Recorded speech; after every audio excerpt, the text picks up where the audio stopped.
কথা clear? Clear. ওকে, খুব মনোযোগ। আজকে আমরা maternal and child health care MCH মা ও শিশু স্বাস্থ্য সেবা প্রশিক্ষণের 7 নাম্বার ক্লাসে কথা বলবো গর্ভাবস্থায় পেটে ব্যথা, গর্ভাবস্থায় কোমরে ব্যথা, গর্ভাবস্থায় ইউটিআই, গর্ভাবস্থায় কোষ্ঠকাঠিন্য বা কনস্টিপেশন, গর্ভাবস্থায় বুক ধড়ফড় বা প্যালপিটেশন। আচ্ছা বলেন তো, এই 5টা টপিকস কি আপনারা প্রায়শই দেখেন না? মানে খুব কমন একটা টপিকস না আজকের ক্লাসটা? জি জি জি। হ্যাঁ, অত্যন্ত মজার এবং কমন জীবন ঘনিষ্ঠ কিছু বিষয় যেগুলো আপনারা প্রায়শই প্রাইমারি হেলথ কেয়ার প্রোভাইডার যারা আছেন তারা ফেস করে থাকবেন। তো আশা করছি এই ক্লাসটি করার পরে অ্যাবডোমিনাল পেইন, তারপর lower back pain, constipation, UTI এবং প্যালপিটেশন, প্রেগন্যান্সির কোনো পেশেন্ট আসলে তাকে দিক নির্দেশনামূলক পরামর্শ প্রদান করতে পারবেন। ঠিক আছে? তো খুব মনোযোগ সহকারে ক্লাসগুলো কথাগুলো শুনবেন। আমাদের স্লাইড মানে আমাদের ক্লাসে 5টা অংশে বিভক্ত, তো প্রত্যেকটা বিভক্তির পরে আমরা সময় দিব প্রশ্নোত্তর পর্ব। সেখানে প্রশ্ন করবেন, প্রশ্ন লিখে রাখবেন, প্রশ্ন করবেন, কোনো সমস্যা নেই। তো আজকের ক্লাসের প্রথম অংশে আমরা কথা বলবো গর্ভাবস্থায় পেটে ব্যথা। ঠিক আছে? গর্ভাবস্থায় পেটে ব্যথা বলতে আমরা কি বুঝি?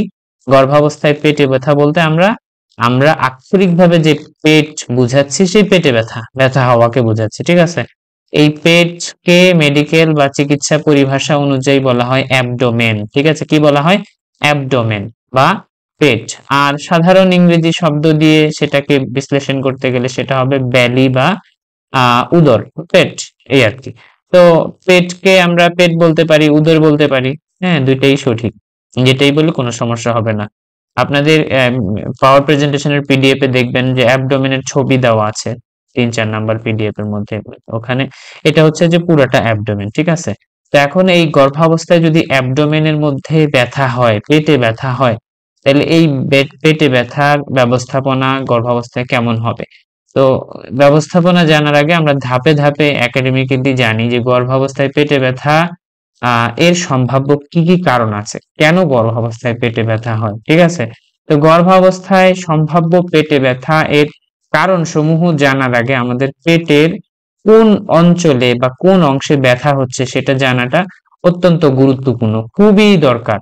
তো পেট বা অ্যাবডোমেনকে আমরা 3টা অংশে ভাগ করতে পারি। চিকিৎসা পরিভাষায় আমরা এই চিকিৎসা বিজ্ঞানে পেট বা অ্যাবডোমেনকে তিনটা পদ্ধতিতে আমরা পেটকে বিভক্ত করতে পারি। প্রথম পদ্ধতি হচ্ছে যে 9 রিজিয়ন অফ অ্যাবডোমেন, যেটা আমরা 1 বছর মেয়াদী প্যারামেডিক্যাল ট্রেনিং কোর্সে বিস্তারিত পড়িয়েছি। এই বিষয়ে আমার ইউটিউব চ্যানেলে ভিডিও দেওয়া আছে, 9 রিজিয়ন অফ অ্যাবডোমেন। তারপর দ্বিতীয় পদ্ধতি হচ্ছে 4 কোয়াড্রেন্ট অফ অ্যাবডোমেন, আর তৃতীয় পদ্ধতি হচ্ছে যে আপার এন্ড লোয়ার। এই 3টা পদ্ধতিতে অ্যাবডোমেনটাকে বিভক্তি করা যায়, বিভিন্ন অঞ্চলে বিভাগ করা যায়, বিভাজন করা যায়। আর বিভাজন করার পরেই আমরা কোন অঞ্চলে পেটে ব্যথা হচ্ছে এটা অঞ্চলটা শনাক্ত করা অত্যন্ত গুরুত্বপূর্ণ। তারপর সেই অঞ্চল ভেদে পেটে ব্যথার সম্ভাব্য কারণ আপনাকে ধারণা করতে হবে, গেস করতে হবে। ঠিক আছে? প্রথম পদ্ধতি যেটা বলেছিলাম 9 রিজিয়ন অফ অ্যাবডোমেন, এই যে ছবিতে আপনারা দেখতে পাচ্ছেন পিডিএফ এর 9 রিজন অফ অ্যাবডোমেন, এখানে পেটের পুরা পেটটাকে, আপার এন্ড লোয়ার পুরা পেটটাকে, চেস্টের নিচে যতটুকু পেট আছে এই পেটটাকে টোটাল 9টা রিজনে ভাগ করছে। এই 9টা রিজনের 9টা নাম আছে। আপনারা যদি পসিবল হয় 9টা রিজনের 9টা নাম মুখস্থ করে ফেলবেন। এটা একটা পদ্ধতি, এখানে এটা মুখ্য আলোচনা না, তাই এটা সম্পর্কে কথা বাড়াচ্ছি না। আর দ্বিতীয় পদ্ধতিটা হচ্ছে যে 4 quadrant of abdomen. 4 quadrant of abdomen মানে পেটটাকে, যেটাকে আমরা 9 অঞ্চলে ভাগ করছিলাম আগের পদ্ধতিতে 9 রিজন অফ অ্যাবডোমেনে, এখানে এই অ্যাবডোমেনটাকেই, একই অ্যাবডোমেনটাকে আবার 4 ভাগে বিভক্ত করতেছি, 4টা কোয়াড্রেন্টে। হ্যাঁ, 4টা প্রকোষ্ঠে, 4টা রুমে আমরা ভাগ করতেছি। এই 4টা রুম, এটা হচ্ছে দ্বিতীয় পদ্ধতি যাকে বলা হয় 4 কোয়াড্রেন্ট অফ অ্যাবডোমেন। ঠিক আছে? এটাও আমাদের আলোচ্য আজকে বিষয়ের মধ্যে গুরুত্বপূর্ণ না, চাইলে আপনারা এটা মুখস্থ করে রাখতে পারেন। তারপর তৃতীয় পদ্ধতি যেটা, সেটা হচ্ছে যে আপার এন্ড লোয়ার অ্যাবডোমেন। ঠিক এই যে পেটে মধ্যে এখানে প্লাস চিহ্নের মতো একটা অঞ্চল, বা নাভিকে সেন্টার করে, নাভিকে কেন্দ্র করে ডান থেকে বামে আড়াআড়ি ভাবে যদি আমরা একটা সরল রেখা অঙ্কন করি, তাহলে উপরের যে অংশটা সেটাকে বলা হবে আপার, আর নিচের যে অঞ্চলটা সেটাকে বলা হবে লোয়ার। আর আপারের সাথে যুক্ত হবে অ্যাবডোমেন, লোয়ারের সাথে যুক্ত হবে অ্যাবডোমেন। আপার অ্যাবডোমেন মানে উপরের পেট, আর লোয়ার অ্যাবডোমেন মানে নিচের পেট। তো 4 কোয়াড্রেন্ট অফ অ্যাবডোমেনে যদি আপনারা লক্ষ্য করেন, দেখেন এখানে রাইট আপার কোয়াড্রেন্ট, লেফট আপার কোয়াড্রেন্ট, আবার নিচে আছে কি right lower quadrant, left lower quadrant, ঠিক আছে। লোয়ার আর আপার উপরে দেখেন কমন, উপরে কি কমন, তার মানে এই নাভির উপরের অঞ্চলটার নাম হচ্ছে আপার অ্যাবডোমেন, আর নাভির নিচের অঞ্চলটার নাম হচ্ছে লোয়ার অ্যাবডোমেন। তো গর্ভাবস্থায় এটাই সিগনিফিকেন্ট, যেহেতু তলপেটে জরায়ু এবং গর্ভের মধ্যে বাচ্চা, এবং তলপেটের এই বিষয়টা মাথায় রেখে, গর্ভাবস্থাকে মাথায় রেখে আমরা এই পদ্ধতিটাকেই বেশি প্রায়োরিটি দিচ্ছি, ঠিক আছে। তো ছবিতে আপনারা দেখতে পাচ্ছেন এখানে বেশ কিছু পেটের কন্টেন্ট, একটা পেটের মধ্যে মানুষের পেটে কত কিছু থাকে, liver, gall bladder, intestine, stomach, spleen, pancreas, kidney, মহিলাদের ক্ষেত্রে ইউটেরাস, তারপরে ওভারি, ফ্যালোপিয়ান টিউব, তারপর পুরুষদের ক্ষেত্রে তাদের যে রিপ্রোডাক্টিভ অর্গান গুলো, ইন্টারনাল স্ট্রাকচার গুলো, এছাড়াও মেল ফিমেল উভয়ের ক্ষেত্রে ইউরিনারি ব্লাডার বা প্রস্রাবের থলি, এরপরে কিডনি, ইউরেটার, এই যে জিনিসগুলো, এই জিনিসগুলো কি পেটের মধ্যে আছে। এখন অঞ্চল ভেদে কোন অঞ্চলে কি জিনিস আছে এটা অনেক বড় ভিন্ন আলোচনা, স্বতন্ত্র আলোচনা দাবি রাখে, সেটাও আমাদের এখানে মানে মুখ্য না, তাই এটা আমরা মানে এক্সপ্লেইন করতেছি না। এখানে যেটা মুখ্য সেটা হচ্ছে যে আপার এবং লোয়ার, মানে নাভির উপরের সম্ভাব্য কি কি কারণে মায়েদের গর্ভাবস্থায় পেটে ব্যথা হয় এটা, আর দ্বিতীয়ত হচ্ছে যে লোয়ার অ্যাবডোমেন বা তল পেটে গর্ভাবস্থায় সম্ভাব্য কি কি কারণে পেটে ব্যথা হয় এই জিনিসটা, ঠিক আছে। তো এটা ধারণা করার জন্য আমরা তৃতীয় পদ্ধতি, যেটা upper abdomen and lower abdomen, এইটা মাথায় রাখলেই চলবে, ঠিক আছে, এটা মাথায় রাখলেই চলবে। আর বাকি দুইটা অবশ্যই মুখস্থ করে নিবেন, এবং একই সাথে মুখস্থ করবেন কোন অঞ্চলে কি কি অঙ্গ অথবা পার্ট অফ অর্গান, অঙ্গের অংশাণু মানে অংশ বিশেষ, অঙ্গের অংশ বিশেষ, কোন অঙ্গের অংশ পুরাটা নাই কিন্তু একটু অংশ আছে, তো কোন অংশে কোন অঙ্গের একটু অংশ আছে সেটাও মুখস্থ করতে হবে। Organs and parts of organs, ঠিক আছে, এটাও মুখস্থ করতে হবে। তো এখানে গর্ভাবস্থায় উপরের পেটে ব্যথার সম্ভাব্য কারণগুলো আমাদেরকে একটু মুখস্থ করতে হবে। গর্ভাবস্থায় যদি নাভির উপরে পেটে ব্যথা হয়, এর আগে বলি যে গর্ভাবস্থায় পেটে ব্যথা যখন আমাদেরকে কোনো রোগী বলবে বা আমাদের ফ্যামিলিতে কারো হবে, তখন আমরা সবার আগে প্রশ্ন করব কোন পেটে ব্যথা করে, উপরের পেটে না নিচের পেটে। তাহলে কি পেট দুইটা? না, পেট একটাই, এটা আমরা ডিভিশন করলাম, ডিভাইড করলাম। কোথায়, পেটের কোন অঞ্চলে ব্যথা করে? তো পেটের উপরের পেটে ব্যথা করে। এখন আবার উপরের পেটের আবার অন্যান্য ছোট ছোট রিজনের উপর ভিত্তি করে কোন অঞ্চলে কি ব্যথা, কোন অঙ্গ অবস্থিত সেটার উপর ভিত্তি করে কি হবে সেটা হচ্ছে যে আমাদের ধারণা করে সামনের দিকে আগাইতে হবে। তবে অন এভারেজ উপরের পেটে কি কি কারণে, কি কি সম্ভাব্য কারণে ব্যথা হয়ে থাকে, এর মধ্যে হচ্ছে প্রথমত হচ্ছে অম্লাধিক্যতা, হ্যাঁ, হাইপার অ্যাসিডিটি। অম্লাধিক্যতা মানে কি? Hyper acidity. হাইপার মানে বেশি, অ্যাসিডিটি মানে অম্ল বা অ্যাসিড। তো পাকস্থলীর মধ্যে যে হাইড্রোক্লোরিক অ্যাসিড প্রতিনিয়ত নিঃসরিত হয়, উৎপাদিত হয়, সেই হাইড্রোক্লোরিক অ্যাসিড যদি মাত্রাতিরিক্ত উৎপাদিত হয় তখন সেটাকে বলা হবে কি? অম্লাধিক্যতা বা হাইপার অ্যাসিডিটি। তো গর্ভাবস্থা এটা একটা কমন কারণ পেটে ব্যথার, উপরের পেটে ব্যথার, স্পেসিফিক্যালি উপরের পেটে ব্যথা, তল পেটে না, উপরের পেটে ব্যথা। দ্বিতীয় সম্ভাব্য কারণ হচ্ছে জার্ড, গ্যাস্ট্রো ইসোফেজিয়াল রিফ্লাক্স ডিজিজ। এটা আবার কি জিনিস? এটা আমরা মূল ফাউন্ডেশন কোর্সগুলোতে বলেছি বারবারই, তো এটা আবারও বলছি। জার্ড মানে কি? জার্ড হচ্ছে যে যখন পাকস্থলী হতে এই পাকস্থলীর কন্টেন্ট গুলো, পাকস্থলীর মধ্যে কি কি থাকে, হাইড্রোক্লোরিক অ্যাসিড থাকে, অন্যান্য এনজাইম থাকে, সেমি ডাইজেস্টেড ফুড গুলো থাকে, এগুলো যখন উপরের দিকে অর্থাৎ খাদ্যনালীর মধ্যে উঠে আসবে, ওইখানকার স্পিংটারটাকে ক্রস করে গ্যাস্ট্রো ইসোফেজিয়াল যে স্পিংটারটা আছে, যে দরজাটা আছে, সেই দরজাটাকে আপওয়ার্ড প্রেসার করে যখন উপরের দিকে উঠে আসবে, তখন হচ্ছে বুকে জ্বালা পোড়া অনুভূত হবে, বুকে ব্যথা অনুভূত হতে পারে, এবং অ্যাবডোমিনাল যে হাইপার অ্যাসিডিটির লক্ষণগুলো, পেট ফাঁপা হয়ে থাকা, পেটে একটু ব্যথা ব্যথা অনুভব করা, ক্ষুধা মন্দা, এগুলো উপসর্গ দেখা দিবে। তাইলে দ্বিতীয় কারণ জার্ড, যেই জার্ডের কারণে, এটা জার্ড বেসিক্যালি হয়ে থাকে দুটা কারণে। একটা হচ্ছে যে ভুরিভোজ মানে অনেক বেশি খেলে ক্যাপাসিটির বাহিরে, গ্যাস্ট্রিক বা পেটের যে ক্যাপাসিটি, সেই ক্যাপাসিটির বাহিরে যদি সেবন করে, খাবার দাবার খায়, ভুরিভোজ করে, তাহলে সেটা হতে পারে। আর দ্বিতীয়ত হচ্ছে যদি পাকস্থলীর মধ্যে অতিরিক্ত হাইপার অ্যাসিডিটি, অম্লাদিক হয়, তখনও জার্ড হইতে পারে। আর এছাড়া যেহেতু আমাদের গর্ভাবস্থায় মায়েদের পেটের স্পেস কমে যেতে থাকে, জায়গা কমে যেতে থাকে, কেন? ক্রমবর্ধমান যে জরায়ু, যেটার মধ্যে ক্রমাগত ভাবে ভ্রূণ বিকাশিত হচ্ছে, ভ্রূণ ভ্রূণের এই বিকাশ, যে গ্রোথ বা বৃদ্ধি করতেছে, সেই অতিরিক্ত বৃদ্ধি আশেপাশের অর্গানস গুলোকে, পেটের মধ্যে আশেপাশের অর্গানস গুলোর উপর একটা বাড়তি চাপ ফেলে। তো এই বাড়তি চাপের কারণে কি হচ্ছে? বাড়তি চাপের কারণে আপনার পেটের স্পেস কমে যাচ্ছে। কি কমে যাচ্ছে? পেটের স্পেস কমে যাচ্ছে। তো এইটা এই কারণেও কি হয়? পাকস্থলীর কন্টেন্ট গুলো খুব ইজিলি ইসোফেগাসের মধ্যে আপওয়ার্ড উঠে আসতে পারে। তৃতীয় কারণ যেটা কনস্টিপেশন, এই কনস্টিপেশন বা কোষ্ঠকাঠিন্য, এটাও কমন একটা অসুবিধা, যেটা সম্পর্কে ডিটেইলে আমরা জানবো একটু পরে। তো এই কনস্টিপেশনের কারণেও উপরের পেটে মায়েদের ব্যথা হতে পারে। ইভেন লোয়ার অ্যাবডোমিনাল পেইনও কনস্টিপেশনের কারণে হয়। তো উপরের অ্যাবডোমেনে ব্যথা এবং তলপেটে ব্যথা উভয়ের কারণ কিন্তু কনস্টিপেশন হতে পারে। তো এখানে এর জন্য আমরা উপরের পেটে ব্যথার কারণ হিসেবেও কোষ্ঠকাঠিন্যকে এখানে ইনক্লুডেড করলাম, ঠিক আছে। আর তারপরের কারণ হচ্ছে যে জরায়ুয়ের ক্রমবর্ধমান বিকাশ, যেটা একটু আগে বলছি। জরায়ুয়ের ক্রমবর্ধমান বিকাশের ফলে আশেপাশে বা পাকস্থলী সহ অন্যান্য অর্গানসের মধ্যে কি একটা বাড়তি চাপ ফেলে, এটাগুলোর উপরে কি পড়ে? একটা বাড়তি চাপ ফেলে। এই বাড়তি চাপের কারণেও একটা মেকানিক্যাল পেইন তৈরি হতে পারে। একটা কি হতে পারে? মেকানিক্যাল চাপের কারণে একটা বাড়তি পেইন তৈরি হতে পারে। এছাড়া গর্ভাবস্থায় মায়ের লিভারে, গল ব্লাডারে, হ্যাপাটোবিলিয়ারি সিস্টেমে, যেখানে লিভার থাকে, গল ব্লাডার থাকে, তারপরে biliary ট্র্যাক্ট থাকে, এখানে যদি কোনো ত্রুটি বিচ্যুতি হয়, কোনো রোগ অবস্থা তৈরি হয়, যেমন পাথর হওয়া, গল ব্লাডারে পাথর হওয়া, লিভারের কোনো রোগ হওয়া, হ্যাঁ, গল ব্লাডারে সিস্ট হওয়া, টিউমার হওয়া, এইসব কারণেও উপরের পেটে ব্যথা হইতে পারে। এখন প্রশ্ন হলো, গর্ভাবস্থায় কি এগুলো হয়? হ্যাঁ, হতে পারে। গর্ভ যিনি ধারণ করেছেন তার তো অবশ্যই লিভার আছে নাকি? লিভার যার আছে তার লিভারের রোগও হতে পারে। মাথা যার আছে তার যেমন মাথা ব্যথা হতে পারে, ঠিক তেমনি লিভার যার আছে তার লিভারেও ব্যথা হইতে পারে। গর্ভহীন বা গর্ভাবস্থা এটা কোনো বিষয় না।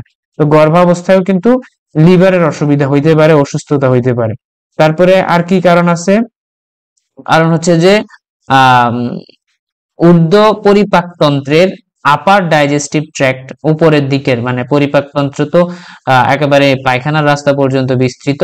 তো নাভির উপরিভাগটাকে বলা হচ্ছে যে আপার ডাইজেস্টিভ ট্র্যাক্ট। তো এই উপরিভাগের আপার ডাইজেস্টিভ ট্র্যাক্ট গুলোতে যদি কোনো ধরনের ইনফেকশন হয়, উপরের পরিপাক নালীর কোনো ধরনের রোগ, অথবা এটা হতে পারে ইনফেকশন, এটা হতে পারে অন্য কোনো সিস্ট, টিউমার, আলসার, এই ধরনের কোনো ব্যাধি যদি হয়, পরিপাক নালীর কোনো ধরনের রোগের কারণেও কিন্তু এই উপরের পেটে ব্যথা হইতে পারে। তারপরে স্প্লিন ও প্যানক্রিয়াস, যেটা কি নাভি, ঠিক নাভির ইমিডিয়েট নিচেই কাছাকাছি থাকে, কিছুটা উপরের দিকে। তো প্যানক্রিয়াস থাকে। আর স্প্লিনটা কোথায় থাকে? স্প্লিনটা পাকস্থলীর বাম পাশে একটু উপরের দিকে থাকে। তাই এরকম স্প্লিন, প্যানক্রিয়াস, এই স্প্লিনের বাংলা কি? স্প্লিনের বাংলা হচ্ছে স্প্লিহা। তো এই স্প্লিন এবং প্যানক্রিয়াস, এগুলোর অসুবিধা, অগ্নাশয়, প্যানক্রিয়াসের বাংলা হচ্ছে অগ্নাশয়, এগুলোর বিভিন্ন রোগের কারণেও কিন্তু কি হতে পারে? উপরের পেটে ব্যথা হইতে পারে। এছাড়া আরো অনেক ধরনের অর্গান স্পেসিফিক কারণেও বা অঙ্গভেদে অঙ্গের নির্দিষ্ট রোগের কারণেও উপরের পেটে ব্যথা হইতে পারে। নাভির উপরে যতগুলো অর্গান আছে, যেমন ইসোফেগাস, স্প্লিন, গ্যাস্ট্রিক বা stomach, liver, gall bladder, pancreas, হ্যাঁ, স্মল ইন্টেস্টাইনের উপরিভাগের অংশটা, ডিউডেনাম, এগুলোর যে কোনো জায়গার কোনো রোগ ব্যাধি যদি হয়, তাতে কি হইতে পারে? উপরের পেটে ব্যথার উপসর্গ আসতে পারে। তাহলে উপরের পেটে ব্যথার উপসর্গ, এটা হচ্ছে একটা উপসর্গ মাত্র। তাহলে abdominal pain, upper abdominal pain, এটা কি? এটা একটা সিমটমস অনলি। এটা অনেকগুলো রোগের কি করতেছে? নেতৃত্ব দিচ্ছে। এটা অনেকগুলো রোগকে নির্দেশ করতেছে। সিমটমস অনলি, এটা কিন্তু নির্দিষ্ট কোনো রোগ না। পেটে ব্যথা নির্দিষ্ট কোনো রোগ না। আগের ক্লাসে কি যেন বলছিলাম? কি নির্দিষ্ট রোগ না? কি বলেছিলাম মনে আছে? কেউ একজন রেসপন্স করেন তো, কোনটা নির্দিষ্ট রোগ না বলেছিলাম? স্যার বলেছিলেন জ্বর কোনো রোগ না, কোনো রোগ। আর কোনো কিছু বলেছিলাম?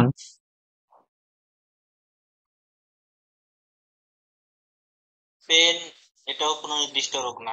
আচ্ছা ঠিক আছে, ওকে। স্যার হ্যাঁ বলেন। স্যার জ্বরটাই তো বলেছিলেন স্যার আপনি। আচ্ছা, জ্বরটাই আর একটা কি বলেছিলেন মনে হচ্ছে না স্যার। ও কাশি, কাশি গর্ভাবস্থায় কাশি করিয়েছিলাম, মনে নাই? হ্যাঁ, গর্ভাবস্থায় কাশি, কাশি কোনো নির্দিষ্ট রোগ না, কাশি উপসর্গ। ঠিক একইভাবে অ্যাবডোমিনাল পেইন বা আপার অ্যাবডোমিনাল পেইন কোনো ডিজিজ না, এটা হচ্ছে সিমটমস অনলি, এটা অনেকগুলো রোগের উপসর্গ মাত্র, লক্ষণ মাত্র।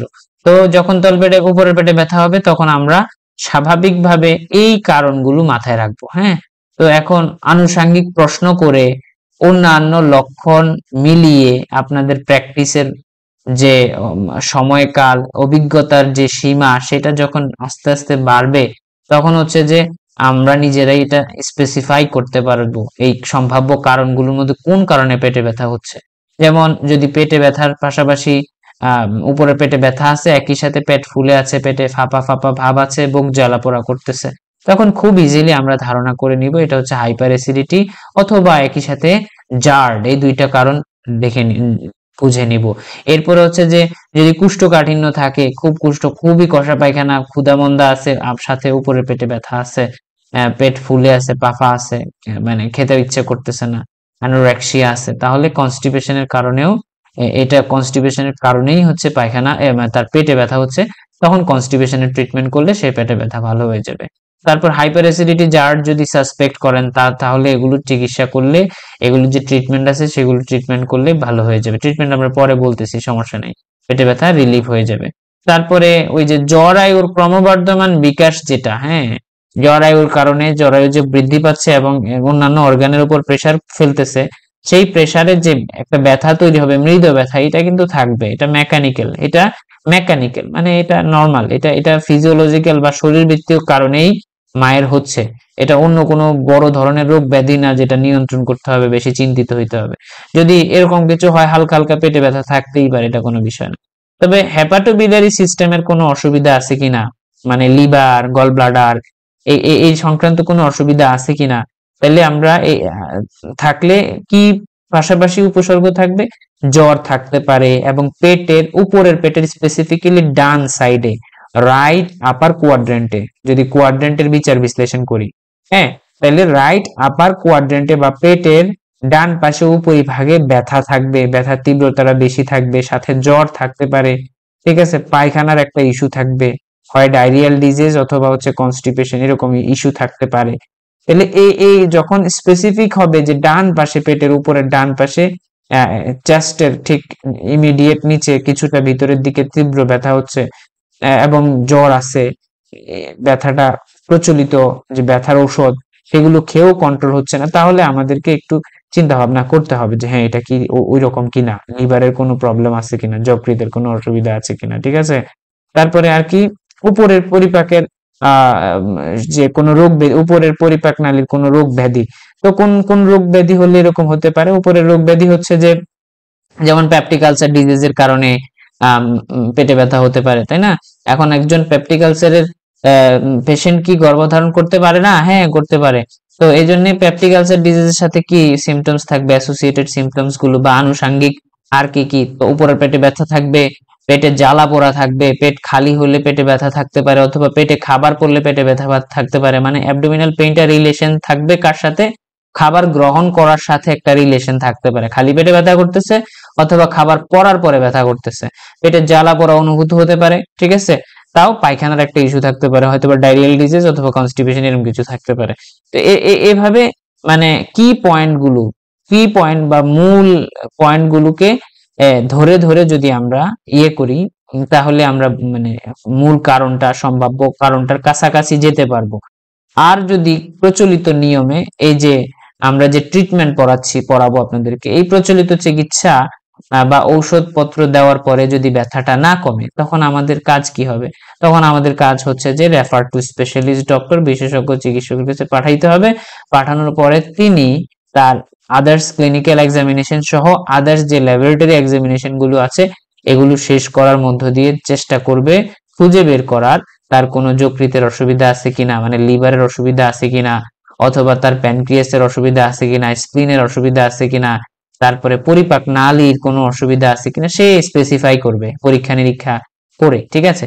বাকি যদি এই উপসর্গ নিয়ে আমাদের কাছে আসে, উপরের পেটে ব্যথার উপসর্গ নিয়ে আমাদের কাছে আসে, তখন আমরা কি করতে পারি, আমরা সম্ভাব্য কারণকে সাসপেক্ট করে একটা সিমটোমেটিক ট্রিটমেন্ট বা উপসর্গ ভেদে লক্ষণ ভেদে একটা চিকিৎসা দিতে পারি, ঠিক আছে। উপসর্গ ভেদে মনে রাখতে হবে এই চিকিৎসা কিন্তু কখনোই পেটে ব্যথার, উপরের পেটে ব্যথার যে মূল কারণ সেই মূল কারণকে ট্রিট করতে পারবে না। যেমন যদি কনস্টিপেশন এর কারণে উপরের পেটে ব্যথা হয়, আপনি 1000 বার অ্যালজিন ট্যাবলেট দিতে পারেন, 1000 বার নসপা ট্যাবলেট দিতে পারেন, কিন্তু দিলে কি কোনো সমাধান হবে? সাময়িক একটু ব্যথা কমে থাকবে, আবার কি হবে, ব্যথা হবে। তাহলে কনস্টিপেশনটা সমাধান করতে হবে, ঠিক আছে না? তাহলে এখানে ট্রিটমেন্ট মানে করতে হবে মূল কজ বা মূল কারণের ট্রিটমেন্ট করতে হবে। তো এই মূল কারণটা আগে শনাক্ত করাটা ক্রিটিক্যাল বা ক্রুশিয়াল। এটা আপনাদের অনেকের পক্ষে ইনিশিয়ালি পসিবল হবে না, এবং খুব ভালো হয় এই কারণে যদি সিমটোমেটিক ট্রিটমেন্ট দেওয়ার পরে রিলিফ করে তো ভালো, আর রিলিফ না করলে কিন্তু এটা বিশেষজ্ঞ চিকিৎসক কাছে পাঠালে তার উপর আমরা নির্ভর করব সে কিভাবে সেটা ডায়াগনোসিস করে, ডায়াগনোসিস করার পরে কি ওষুধ দেয় সেটা তার প্রোটোকলে ডিপেন্ড করবে। বাকি আমাদের কি ধরনের ট্রিটমেন্ট দেওয়া উচিত বা দিতে পারবো সেটা হচ্ছে যে, প্রথমত যদি পেটে ব্যথার সাথে আপনি মনে করেন হাইপার অ্যাসিডিটি বা জার্ডকে সাসপেক্ট করেন, ধারণা করেন, তখন এবং সেই অনুযায়ী চিকিৎসা দিবে, ঠিক আছে। তাইলে এটা হচ্ছে যে উপরের পেটে ব্যথার সম্ভাব্য কারণ এবং চিকিৎসা। এবার আমাদেরকে জানতে হবে নিচের পেট বা লোয়ার অ্যাবডোমিনাল পেইন বা নিম্ন উদরের যে পেট রয়েছে গর্ভাবস্থায়, এই নিম্ন উদরের বা এই তলপেটের ব্যথা এটার সম্ভাব্য কি কি কারণ আছে। সম্ভাব্য কারণগুলোর মধ্যে প্রথমত হচ্ছে অ্যাক্টোপিক প্রেগন্যান্সি বা যেটাকে কি বলা হয়, আমরা আগের ক্লাসেও বলছিলাম, আগের কয়েকটা ক্লাসে অ্যাক্টোপিক প্রেগন্যান্সি আসছিল, আমরা বলেছিলাম অ্যাক্টোপিক প্রেগন্যান্সি মানে হচ্ছে যে জরায়ুর নির্দিষ্ট স্থানে না থেকে নিষিক্ত ডিম্বাণুটা অন্য জায়গায় হয়, ইমপ্লেন্ট হয় আউট অফ ইউটেরাস, জরায়ুর বাহিরে, যেমন ফ্যালোপিয়ান টিউবে, তখন হচ্ছে এটাকে বলা হয় অ্যাক্টোপিক প্রেগন্যান্সি, যেটা কখনো কন্টিনিউ করা সম্ভব না। তো এই অ্যাক্টোপিক প্রেগন্যান্সি দেখা গেছে কনসিভ করার পরে ইউটেরাসের মধ্যে প্রতিস্থাপিত না হয়ে অন্য জায়গায় প্রতিষ্ঠিত হয়ে আছে, যেমন ফ্যালোপিয়ান টিউবে, তখন কিন্তু একটা নির্দিষ্ট চার্টিন টাইম পরে মায়ের তলপেটে ব্যথা উঠবে। তাহলে এটা একটা গর্ভ অবস্থায় বা গর্ভধারণ করেছে এইটা নিশ্চয়ন হওয়ার পরে ইমিডিয়েট একটা প্রবলেম, খুব কাছাকাছি সময় 1-1.5 মাস 2 মাস 3 মাসের মধ্যে যেটা দেখা দিয়ে থাকে, কমন একটা কারণ অ্যাক্টোপিক প্রেগন্যান্সির কারণে তলপেটে ব্যথা দেখা দেয়, ঠিক আছে। 2 নাম্বার কমন কারণ হচ্ছে যে অ্যাব্রাপশিও প্লাসেন্টা, মানে যখন জরায়ুর মধ্যে যে প্লাসেন্টাটা আছে সেটা কি জরায়ুর এন্ডোমেট্রিয়ামের সাথে অ্যাটাচড থাকা উচিত বা থাকার কথা, সেটা না থেকে যদি এটা রাপচার হয়ে যায়, মানে এটা ছুটে যায় আর্লি, এটা যখন প্রসব হবে বের হয়ে আসবে তখন এটা মানে অ্যাটাচমেন্ট থেকে ছুটে আসার কথা, তা না হয়ে যদি আগেই অ্যাটাচমেন্ট থেকে ছুটে যায়, জরায়ুর গাত্র থেকে, ওয়াল থেকে, এন্ডোমেট্রিয়াম থেকে ছুটে যায়, খসে যায়, তখন সেটাকে বলা হয় অ্যাব্রাপশিও প্লাসেন্টা। এই অ্যাব্রাপশিও প্লাসেন্টার কারণেও তলপেটে ব্যথা হতে পারে। তারপর তৃতীয় কমন কারণ হচ্ছে প্লাসেন্টা প্রিভিয়া, মানে যেখানে গর্ভাবস্থায় যে প্লাসেন্টাটা আছে বা যে অমরাটা আছে যার ভিতরে ভ্রূণ বড় হচ্ছে, সেই অমরাটা যদি জরায়ুর নিচের দিকে ইমপ্ল্যান্টেড হয়, নিচের দিকে থাকে, নিয়ার টু সার্ভিক্স, জরায়ুর খুব কাছাকাছি, মানে জরায়ুর মুখের কাছাকাছি যদি পতিত হয়, সেই কারণেও কিন্তু তলপেটে ব্যথা হতে পারে, যাকে প্লাসেন্টা প্রিভিয়া বলে আখ্যায়িত করা হয়। তাহলে এই তিনটা হচ্ছে যে মানে মোস্ট কমন কজ। এছাড়া অ্যাবর্শন, মানে যে গর্ভপাত বা মিসক্যারেজ, অ্যাবর্শন হচ্ছে বা এই অবস্থায়ও কিন্তু তলপেটে ব্যথা থাকে, তাই না? অ্যাবর্শনের কারণেও কি হতে পারে, তলপেটে ব্যথা হইতে পারে। অবশ্য অ্যাবর্শনের কারণে যদি তলপেটে ব্যথা হয়, একই সাথে কি হবে, পেটে সংকোচন অনুভব করবে, ক্র্যাম্পস অনুভব করবে, এবং মাসিকের রাস্তা দিয়ে ব্লিডিং শুরু হবে, মাসিকের রাস্তা দিয়ে কিছু পিণ্ডের ন্যায় বের হয়ে গেছে বা হয়ে যাওয়ার প্রবণতা এরকম ফিল করবে। তো এটা অ্যাবর্শনের সাথে আরো অ্যাসোসিয়েটেড সিমটমস থাকবে, অন্যান্য গুলোর সাথেও আরো অন্যান্য আনুষঙ্গিক সিমটমস থাকবে। একটা সিমটমস হচ্ছে পেটে ব্যথা, বাকি আনুষঙ্গিক কি কি সিমটমস আরো থাকবে সেটার উপর নির্ভর করবে কিন্তু নির্দিষ্ট কারণ নির্ণয়। এই নির্দিষ্ট কারণ নির্ণয় করার আগে খালি একটা উপসর্গ যেটা পেটে ব্যথা এটা মূল্যায়ন করলে চলবে না, আর কি কি উপসর্গ আছে সেটাও মূল্যায়ন করে দেখতে হবে। ঠিক আছে, তারপর আর কি কারণে তলপেটে ব্যথা হয় গর্ভাবস্থায়? মূত্রনালীর যে সংক্রমণ আছে, যেটা কি ইউরিনারি ট্র্যাক্ট ইনফেকশন বলা হয়, এই মূত্রনালীর সংক্রমণ বা ইউরিনারি ট্র্যাক্টের ইনফেকশনের কারণেও জরায়ুতে তলপেটে ব্যথা হতে পারে।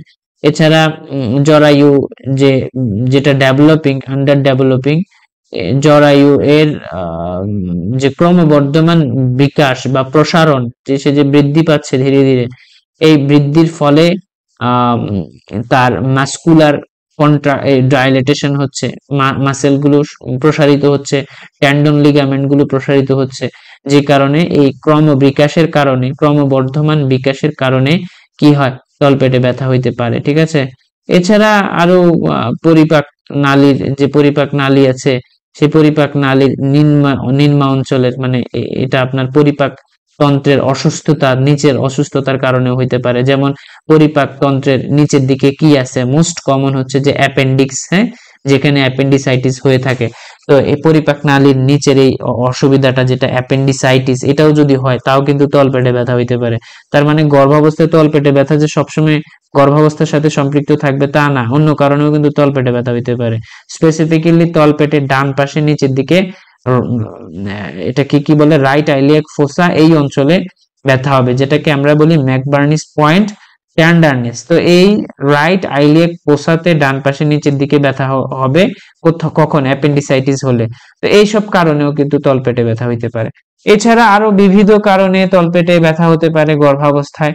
তো গর্ভাবস্থায় তলপেটে ব্যথার যে সাধারণ ব্যবস্থাপনা আমরা পড়াচ্ছি বা পড়াবো এখন, সেই ব্যবস্থাপনা দেওয়ার পরে যদি ডেভেলপ না হয়, অথবা এই তলপেটে ব্যথার সাথে যদি কোনো বিপদ সংকেত থাকে, কি কি বিপদ সংকেত?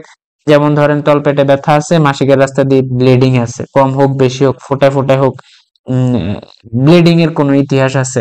তারপর হচ্ছে যে তলপেটে ব্যথার সাথে জ্বর আছে, কম হোক মাঝারি হোক বেশি হোক। তাহলে জ্বর, মাসিকের রাস্তা দিয়ে অস্বাভাবিক কোনো ডিসচার্জ, এগুলো যদি থাকে তাহলে এগুলো হচ্ছে যে জরুরি অবস্থা। গর্ভাবস্থায় তলপেটে ব্যথা এগুলো হচ্ছে জরুরি অবস্থা, এগুলোতে বিলম্ব করার কোনো সুযোগ নাই। সাথে সাথেই বলবেন হাসপাতালে গিয়ে যোগাযোগ করেন, প্রসূতি বিভাগে যান, সেখানে তারা খুঁজে বের করবে কি কারণে হঠাৎ আপনার পেটে ব্যথা, মাসিকের রাস্তা দিয়ে রক্ত, জ্বর আসলো। পরীক্ষা নিরীক্ষা ডিপেন্ডস করবে। খালি এখানে ওই যে সিমটোমেটিক ট্রিটমেন্ট করার জন্য যেটা অপশন সেটা দিয়ে বসায় রাখলে চলবে না। আর যদি বিপদ সংকেত না থাকে, তলপেটে এমনিতেই ব্যথা হচ্ছে, কোনো বিপদ সংকেত নাই, যেগুলো আলোচনা করা আছে, বলা আছে, দেখানো আছে এখানে, তখন আমরা হচ্ছে কি করব? একটা অ্যান্টিস্পাজমোডিক থেরাপিউটিক ক্লাসের অন্তর্ভুক্ত নিরাপদ, যেটা গর্ভাবস্থায় এই অ্যামোনিয়াম মিথাইল সালফেট 2 বেলা সকালে এবং রাতে, যদি তীব্রতা বেশি থাকে 3 বেলা আমরা দিতে পারি। ঠিক আছে, এটা হচ্ছে সিমটোমেটিক ট্রিটমেন্ট। তবে মনে রাখা বাঞ্ছনীয় যে এই ঔষধে কিন্তু তলপেটে ব্যথা বা উপরের পেটে ব্যথা যাই বলেন, সেটার সুনির্দিষ্ট যে কারণ, সেই কারণের কোনোভাবেই প্রশমন বা চিকিৎসা হবে না। তাহলে এটা শুধুমাত্র উপসর্গের একটা উপসর্গ ভেদে, লক্ষণ ভেদে একটা চিকিৎসা, যেটা উপসর্গকে একটু কমায় নিয়ে আসবে, রোগীকে আরাম দিবে, দ্যাটস ইট। ঠিক আছে, তাহলে এগুলো হচ্ছে তলপেটে ব্যথার সম্পর্কে কথা আর কি। তলপেটে ব্যথা হলে বিপদ সংকেত না থাকলে আপনারা এই ওষুধটা দিবেন, ব্যথা হলে খাবে 2 বেলা, সর্বোচ্চ 3 বেলা। এই বাংলাদেশের বাজারে অ্যালজিন নরবেস 50 মিলিগ্রাম নামে পাওয়া যায়, ভারতের বাজারে কি নামে পাওয়া যায় আমি জানি না। তো এই ধরনের অ্যামোনিয়াম মিথাইল সালফেট আমরা গর্ভাবস্থায় দিতে পারি। তো এই গর্ভাবস্থায় এই ওষুধটা তাহলে জরুরি ওষুধ, এই ওষুধটা আমরা বাসায়ও স্টোর করে রাখতে পারি। আপনাদের ফ্যামিলি কেউ গর্ভাবস্থা জনিত কালীন সময় পার করলে আমরা এটা কি করতে পারি? বাসায় রাখতে পারি, তলপেটে ব্যথা হলে দিতে পারি। আর অন্যান্য বড় কারণ ছাড়াও তলপেটে একটু মৃদু ব্যথা থাকবে, এটা কিন্তু স্বাভাবিক। এই মৃদু ব্যথার জন্য আবার এত ব্যথার ওষুধ, মানে এত তলপেটে ব্যথার অ্যান্টিস্পাজমোডিক ওষুধ খাওয়া যাবে না। এটা একটু সহ্য করতে হবে। তলপেটে একটু অল্প অল্প ব্যথা হবে, এটা খুবই স্বাভাবিক। তবে বেশি ব্যথা হলে সেটা চিন্তার বিষয়, অ্যাসোসিয়েটেড কোনো বিপদ সংকেত থাকলে সেটা চিন্তার বিষয়। ঠিক আছে, তো এইটুক পর্যন্ত প্রথম অংশ, যেখানে আমরা পড়েছি উপরের পেট নিচের পেট কেন ব্যথা হয়, সম্ভাব্য কারণ, এবং এটার প্রাথমিক চিকিৎসা as a primary health care provider আপনারা কেমন দিবেন। ঠিক আছে, এখন বলেন কোনো প্রশ্ন আছে কিনা এই অংশে, এই এই এই পর্যায়ে, এইটুক পর্যন্ত